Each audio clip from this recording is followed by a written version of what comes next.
You think you're just lazy and lack discipline? No. The real reason is your mental operating system is overloaded with open tabs.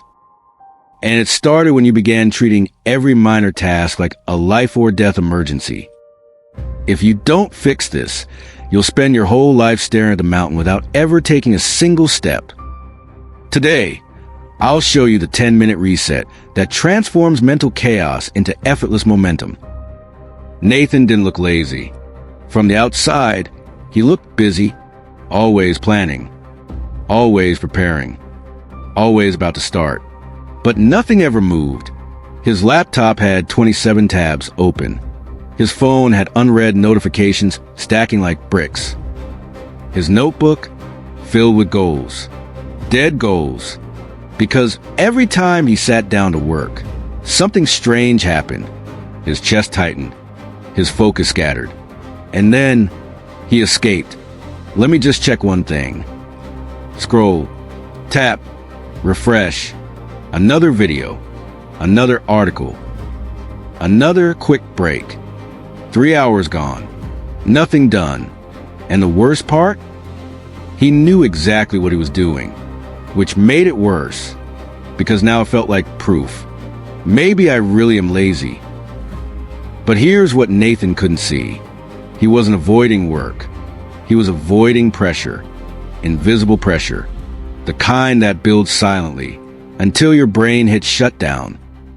Pause for a second. What's the one thing you've been avoiding all week? Not 10 things. Just one. That weight you feel right now, that's not laziness. That's overload. Nathan had a rule. I'll start when I feel ready. Sounds logical. Feels responsible.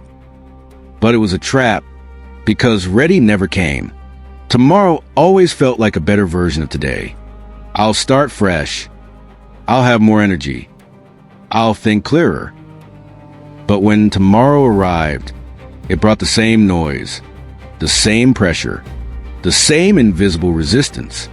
Because the problem wasn't time. It was scale. Nathan wasn't trying to start small. He was trying to conquer a mountain with a tired mind. And your brain? It hates mountains, not because it's weak, but because it's efficient. When it sees something too big, too unclear, too uncertain, it pulls the emergency brake, not to hurt you, but to protect you. So instead of action, you get hesitation. Instead of movement, you get distraction. Instead of progress, you get guilt, and the cycle repeats. What if the problem isn't that you can't focus? What if the problem is you're trying to focus on too much at once? One evening, after another wasted day, Nathan walked into a quiet workshop. Dust in the air, ticking in the background. Time itself felt slower here. At the center stood an old man, Elias, a master clockmaker. Nathan didn't say much. He didn't have to. Elias looked at him once and understood everything. Without a word, he pointed to a massive clock on the wall. It had stopped, frozen. Why do you think it's not moving? Elias asked. Nathan shrugged. Broken? Elias smiled. No. He opened the back. Hundreds of gears, perfectly aligned, except one. Tiny, almost invisible, stuck. This, Elias said quietly, is your life. Nathan frowned. One small gear. Elias nodded. Overloaded, jammed, too much friction. The system is fine. The energy is there. But one tiny point of resistance stops everything. Nathan went silent because suddenly it made sense. It wasn't that his life was broken. It was that something inside him was jammed. Think about this. What if your entire life isn't stuck? Just one overloaded part of it? Elias grabbed a piece of chalk, wrote 2 numbers. Starting cost 100, he said. Continuing costs 10. Nathan blinked. That's it. That's everything, Elias replied. When you try to start something big, your brain calculates the cost. And if it's too high, it shuts you down. Not because you're incapable, but because you're overloaded. Your brain doesn't want to spend 100 units of energy on something uncertain. So it redirects you to something easy. Scrolling, checking, escaping. Because those things cost almost nothing. And here's the dangerous part. You start confusing low effort with rest. But it's not rest. It's avoidance disguised as comfort. Simple.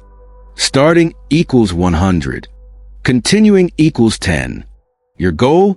Stop trying to pay 100 all at once. Elias handed Nathan a notebook. This is how you fix it.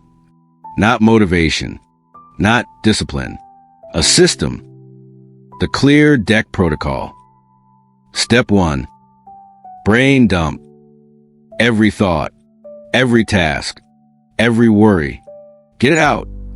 Because your brain is not built to store chaos. It's built to process clarity. Nathan started writing, and writing, and writing. Things he forgot, things he avoided, things he didn't even realize were weighing him down. And suddenly, his mind felt lighter. Not fixed, but clearer. Step 2. The rule of 3. Pick 3. Elias said, only 3. Nathan hesitated. What about everything else? Elias looked at him sharply. That's the problem. You're trying to live 10 lives in one day. Pick 3. Reluctantly, Nathan chose, and something shifted. The mountain became smaller. Step 3. The 10-minute rule. Set a timer. 10 minutes. That's it. Nathan laughed. That won't change anything. Elias didn't smile. It will change everything. Pause this video. Write down one task. Set a 10-minute timer. Don't think. Just start. Nathan thought mornings were the problem. He was wrong. The real problem started the night before. Late nights, messy desks, unfinished thoughts, no closure. So every morning felt like chaos. Elias explained, you don't wake up fresh. You wake up where you left off. So Nathan tried something new. Every night, 10 minutes. Review the day. Choose tomorrow's 3 tasks. Prepare a space. Close the loop. And something strange happened. Mornings stopped feeling heavy. Because decisions were already made. No friction. No confusion. Just movement. What if your bad mornings are just unclosed nights?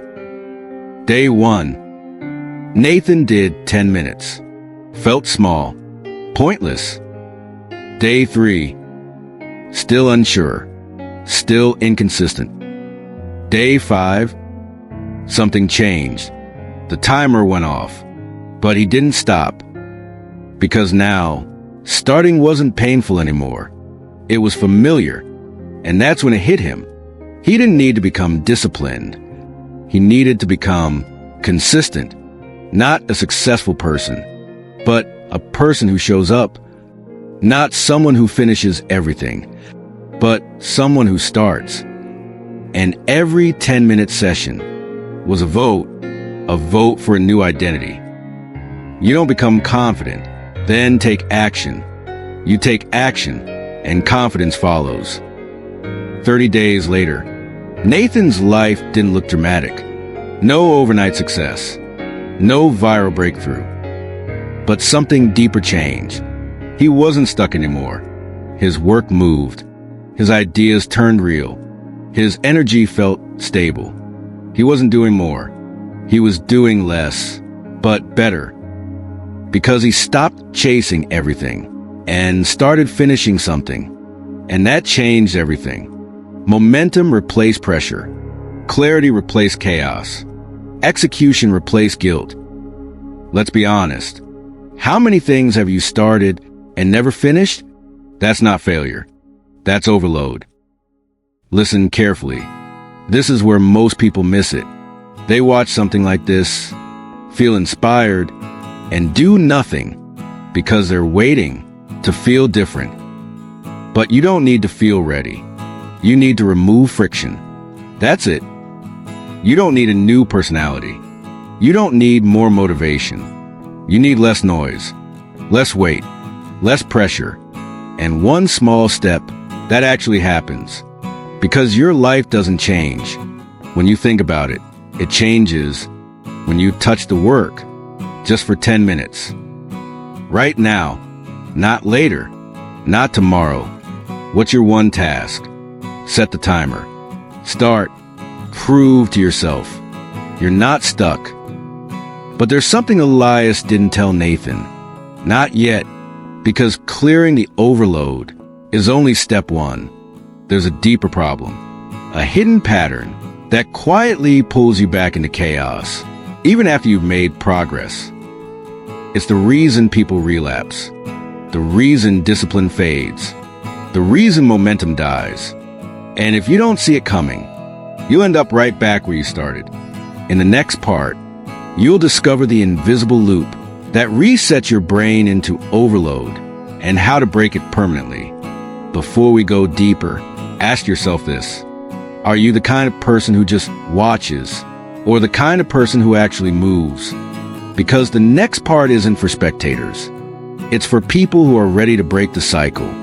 So if that's you, tap the like button and hit subscribe. Not for me, for the version of you that's done feeling stuck. Because what you're about to learn next will either change your trajectory or expose why you keep repeating the same patterns. Nathan was doing everything right. 10-minute rule, clear deck, 3 priorities. For the first time in years, he felt momentum. Light, focused, in control. But then, it happened. One late night, one skipped reset, one I'll just do it tomorrow. And just like that, everything started collapsing. His desk got messy again. His mind got noisy again. The small tasks returned, then the big ones, then the pressure. And before he realized it, he was back in the same chair, staring at the same screen, feeling the same weight. How did I fall back this fast? That's the question that breaks people, because it feels like failure. But it's not failure. It's a pattern. Be honest. How many times have you fixed your life only to slowly fall back into the same habits? That's not coincidence. That's design. Nathan returned to Elias, frustrated, confused, angry. I did everything you said, he snapped. So why am I back here? Elias didn't answer immediately. Instead, he poured water into a glass and kept pouring. Eventually, it overflowed. Did the glass fail? Elias asked. Nathan frowned. No, it just filled up. Elias nodded. That's you. You didn't fail. You filled up again. And that's when Nathan saw it. The invisible loop. It has 4 stages. And once you see it, you can never unsee it. Stage 1. Clarity. You feel in control. You've simplified your life. You know what to do. Everything feels possible. Stage 2. Progress. You start executing. Momentum builds. Confidence rises. You feel like you've figured it out. Stage 3. Expansion. This is where it breaks. You add more tasks, more goals, more pressure, because now you feel capable. And slowly, you overload your system again. Stage 4. Collapse. You feel overwhelmed. You avoid. You escape. You reset back to 0, and the cycle repeats. The problem isn't that you can't succeed. It's that you don't know how to handle success without self-sabotaging it. This is the part nobody warns you about. Progress is dangerous, because progress creates confidence, and confidence makes you take on more than you can handle. You start saying yes again. You start adding just one more thing. You stop protecting your focus. And slowly, you rebuild the same chaos you just escaped. It's subtle. It feels productive. But it's poison. Nathan realized he didn't lose discipline. He lost boundaries. What did you add back into your life? The last time you started doing well? Elias leaned forward. This is where most people fail permanently. They learn how to start, but not how to sustain. Then he said something Nathan would never forget. You don't rise to your goals. You fall to your systems under pressure. And then he introduced one rule, a brutal rule, a necessary rule, the rule of subtraction. Every time your life improves, you must remove something. Nathan blinked. Remove? Yes. Because if you only add, you will always collapse. Look at your life right now. What's one thing you need to remove? Not fix, not improve, just remove? Nathan thought the rule of 3 was about productivity. He was wrong. It was about protection. Elias explained, your 3 priorities are not a suggestion. They are a boundary. And boundaries only work when you defend them. That meant saying no. That meant leaving things undone. That meant disappointing people. That meant choosing focus over approval. And that's where it got uncomfortable. Because now, it wasn't about tactics anymore. It was about identity. You don't lose focus because you're weak. You lose focus because you're trying to please everything at once. Nathan noticed something else. His worst days didn't start in the morning. They started with a feeling, a subtle one, restlessness, boredom, mental fatigue. And instead of recognizing it, he reacted to it, scrolling, switching tasks, breaking structure. And that's when Elias revealed the final piece. Your relapse doesn't start with action. It starts with emotion. If you don't manage the feeling, you will break the system. Every time. Pause. What are you feeling right now? Restless? Tired? Avoiding something? That feeling is where your next decision comes from. Elias gave Nathan a final tool. Simple, fast, powerful. The 3-minute reset. When you feel overwhelmed, don't push harder. Don't escape. Do this. Minute 1. Stop everything. Breathe. No input. Minute 2. Write what's actually bothering you. Not everything. Just a real pressure. Minute 3. Choose one action. Not 3. Not 10. 1. And start immediately. That, Elias said, is how you interrupt the loop. Next time you feel stuck, don't scroll. Don't think. Just run the 3-minute reset. Nathan didn't become perfect. He still had bad days. But now, he saw them differently. Not as failure, but as signals. Signals that the loop was trying to restart. And instead of falling into it, he caught it early. He removed pressure. He protected his 3. He reset quickly. And for the first time, his progress lasted. Not because he worked harder, but because he stopped destroying his own momentum. What if your problem isn't starting, but stopping yourself from collapsing? You don't need another system. You don't need more motivation. You need awareness. Because once you see the loop, you can break it. But if you ignore it, you will live inside it, repeating the same cycle for years. If this hit you, don't just watch. Like the video. Comment aware if you've ever felt stuck in this loop. Because the moment you see it, you start breaking it. Hit subscribe. Because the next video might completely change your life.